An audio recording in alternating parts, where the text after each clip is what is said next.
Hey crafty cuties, welcome back to Paper Terrace. If you're new, my name is Jessica and today we are going to use paper scraps once again. I've been doing this in a lot of videos because I have so many scraps. We're going to create a master board. I've shown this on my channel before, but in this video we're going to create more of a themed master board. I'm wanting to create little envelope pockets that look like this.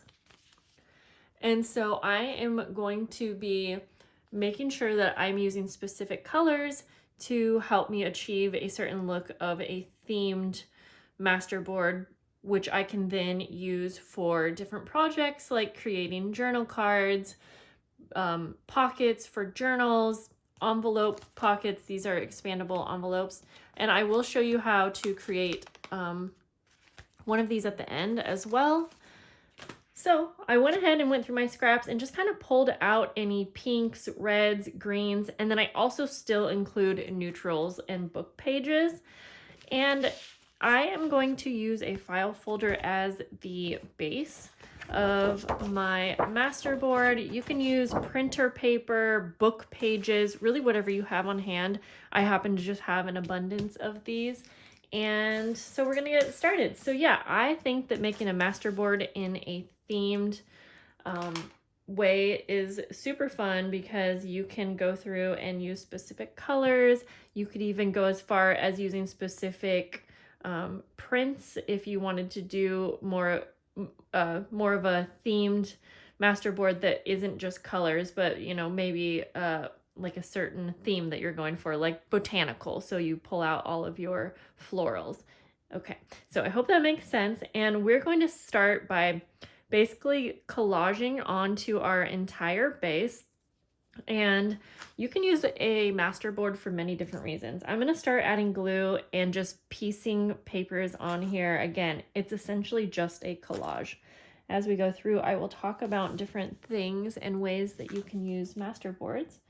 I am going to use my favorite glue, Tombow Mono Aqua, and I'm just going to start kind of at one area like this.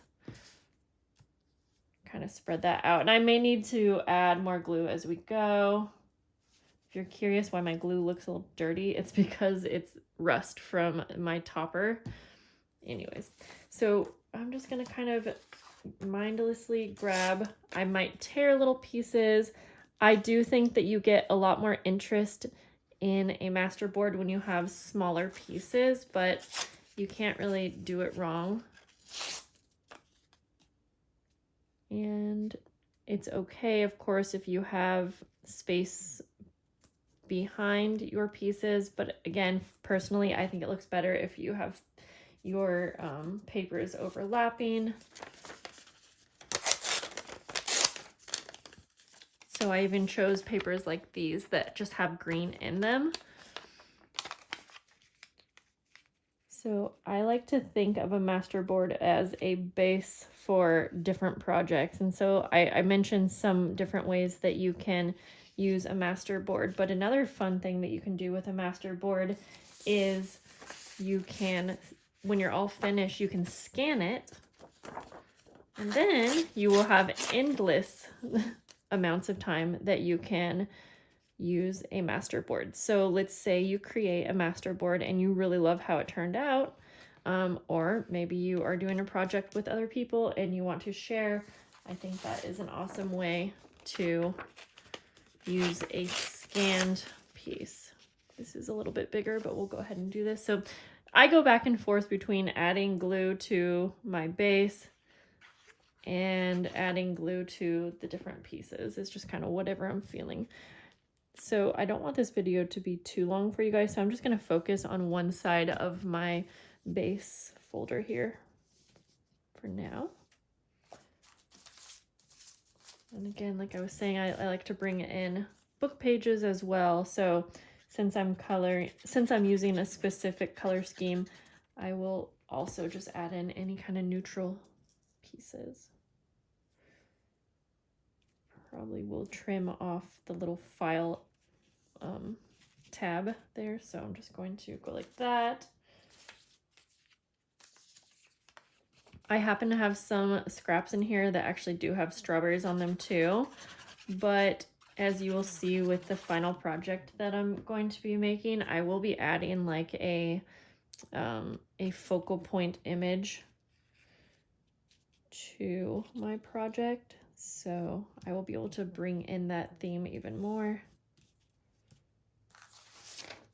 Oh, I have some green dyed paper. And so I think that this project is super fun when you have different sizes of papers, but especially if you have big pieces of paper or lots of strips, you can always cut them up still into smaller pieces to get whatever desired look you're going for. So you can see sometimes I'll lift a piece and tuck it under. Again, that's just kind of a preference. I like how it looks. And I'm not worried about the papers curling or anything like that because we can always flatten it out later. And I'm totally fine with coming in and adding a color that's not the red, pink, green every so often.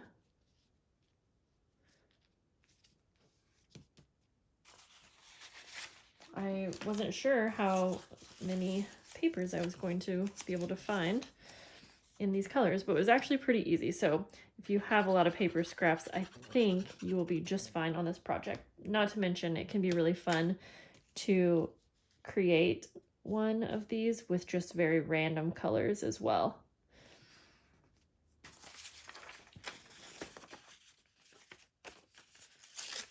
So we'll add some book page.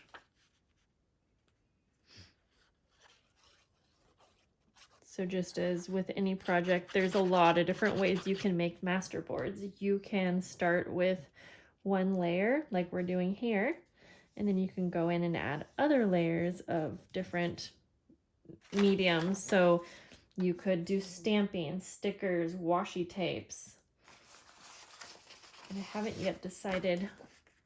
I think for my project right now that I will probably just do a single layer because I am going to be cutting these up and adding now I lost my train of thought. I will be adding a focal image to mine. So I'm even going to use some paper that is just like white and gold because I think that'll look kind of fun. And it has little roses on it, which I feel like will go pretty well with my theme.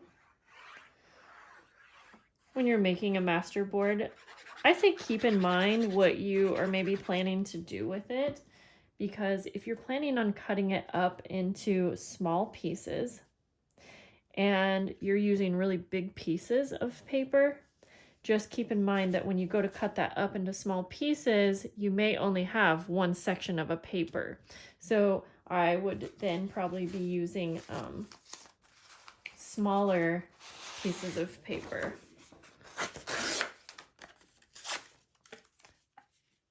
So, but if you're going to be cutting it up into maybe bigger pieces for like a tag or a journal card, then it won't really matter too much if you have larger pieces. So I am trying to keep that in mind for my own. Kind of like I want a little bit of this and that all in every little area. So like this, I have a little strawberry scrap here. I'm going to put this up here. I almost put it down here, but I have this paper that also has some berries in it. So I'm just trying to mix it up a bit. This is a wallpaper. That's kind of fun.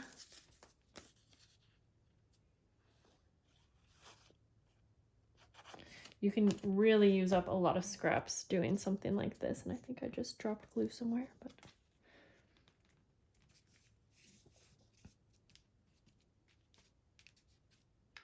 Okay, let's see. What colors are we missing down here? We'll go with some more green. This is also a pretty relaxing little project.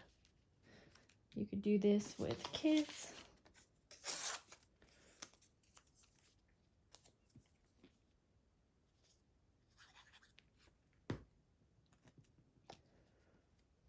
this down here. Okay, we just have a couple more spots to fill in. And let's see here, I'm gonna go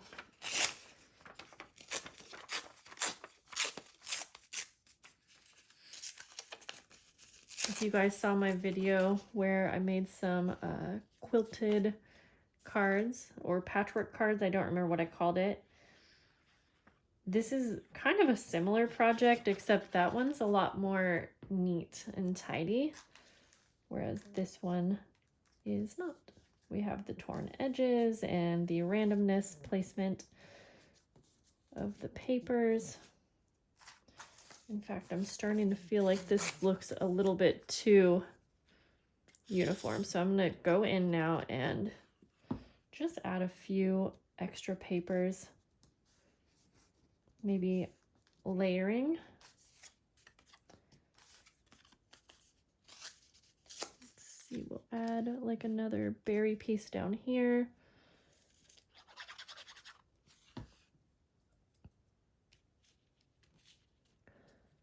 That. You can always ink up the edges as well.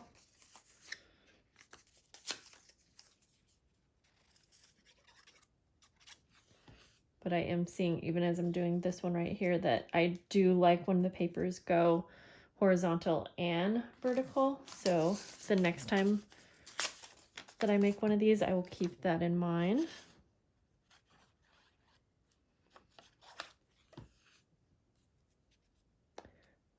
We'll kind of go like this. And that just breaks it up, adds some interest. Okay, we have everything covered. I don't really want you to read the words here, so I'm trying to think what I want to add. Ooh, using like vellum is fun. I have different types of paper in here. So wallpaper, vellum, different materials, coffee dyed papers, book pages. Okay, yeah, I'm gonna go like this. I don't mind a little bit. I just don't really want it to be like a main. Okay, let's see. All right, I think we'll just add a couple more and then we can go ahead and start using it right away.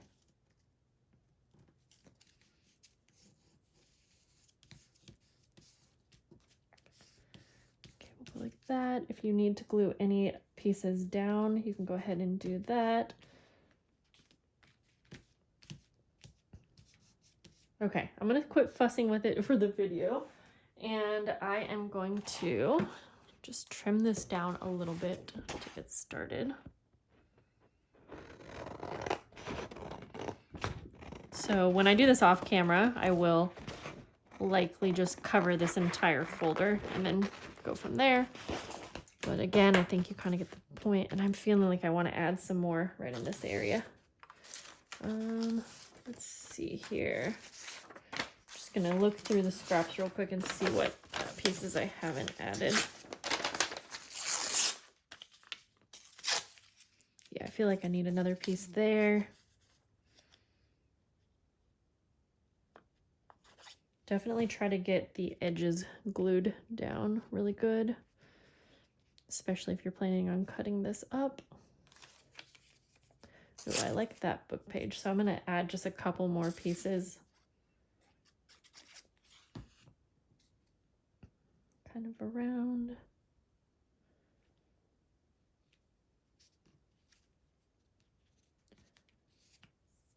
And maybe just one more up here.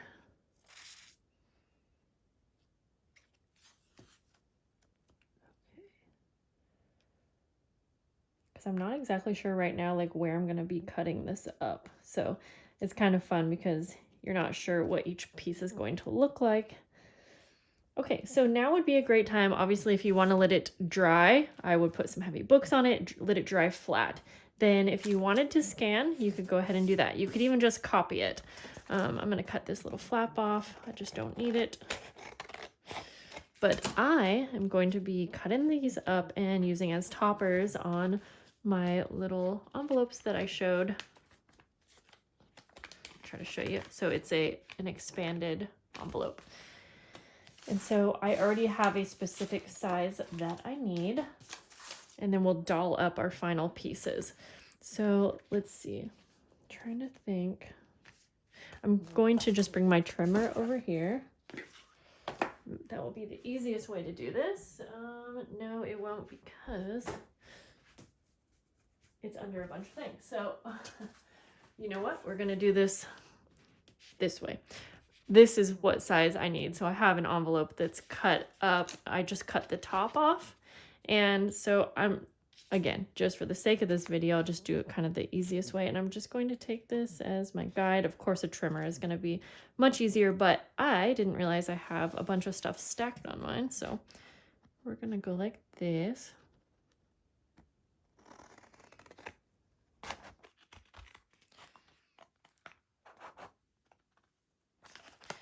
Use this as our template.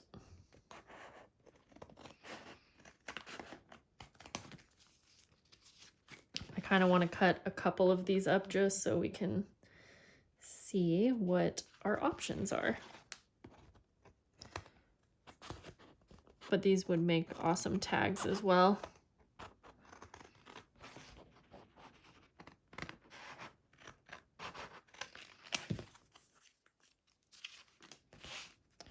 We'll come down here, cut a few. I want to get the most out of it also, so I think we're gonna just be left over with some leftover smaller pieces, and I'll find something fun to make with those. Probably some tags or little snippets are even really fun, especially if you are already doing it in a color palette that you are working with in a journal or something like that, or in my case, I'm making journal packs. So all of these little leftover pieces will match perfectly.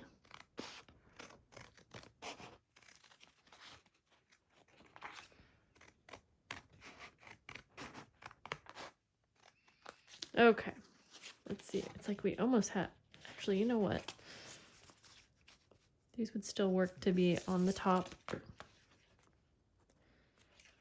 They'll be a little bit skinnier, but we can ink up because I don't want to waste a bunch. So just as an idea, yeah, that'll still fit. It's just not going to be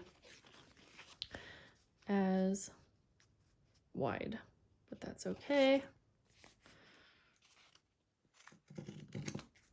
Okay. I cut that kind of weird, but that's okay. So now let me show you real quick how to put these envelopes together. They're very simple, so it'll be just a quick second to do so. So I have 3 envelopes here, but you can use as many as you want for this. And you can see there that it's an envelope. I just cut off the top because I wanted mine to be a little bit shorter. So mine are like 4 1/4. So I have 3. We're essentially stacking them onto one another. However, the only thing is you only add glue in the center. And then, whoops, well, we'll stack that one. No, we got glue. So it is actually important to make sure that you don't have glue anywhere else other than the center. Otherwise, they're not going to fan out very well. So I'll just set that one aside and let the glue dry on it. Stack them nicely. And then again, just in the center, there's not really a rule for how wide of a glue area, but I just do a little squiggle like that. Okay. Let's go ahead and pick out which one. Ooh, I like that a lot. I mean, they're all obviously cute. This one's cute because it has little strawberries. Let's just use this one. But before we glue it down, I'm just going to finish it off with some stickers. I have a little tub next to me with some stickers here. I'll go like that. Also, could also use some kinds of trim. I had been using this leaf trim I thought looked really cute with the strawberry theme. So you really don't have to add too much. So we'll add a cute little strawberry sticker in the center.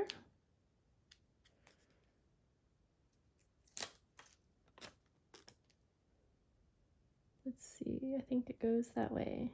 Yep. Like that. And then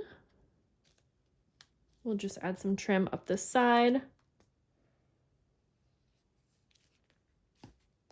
We could add sewing detail, but I don't really want to take this to the sewing machine.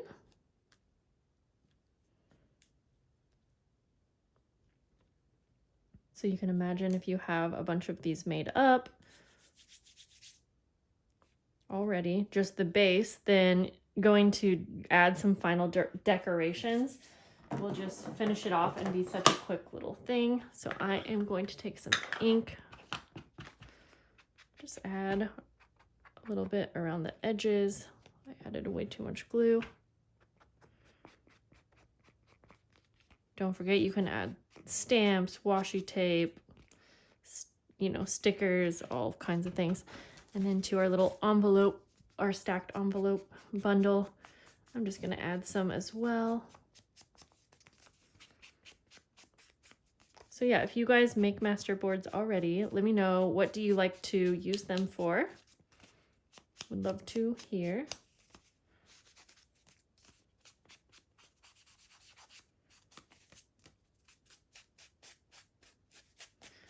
Okay, that's probably good. And we're just going to glue this on. This is a touch bigger. I cut it a little bit bigger. So we'll just add glue onto the envelopes like this.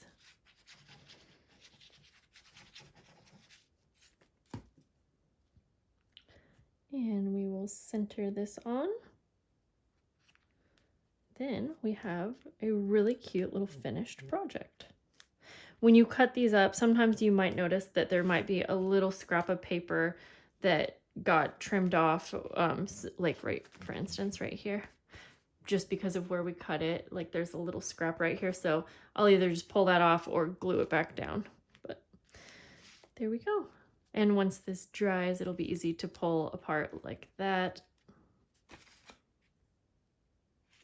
So it's a fun little thing to have for journals because you can put tags and different little ephemera pieces in. Okay guys, I hope that you enjoyed watching this video on making masterboards and these expandable envelopes, and I will see you in the next video. Have a great day. Bye.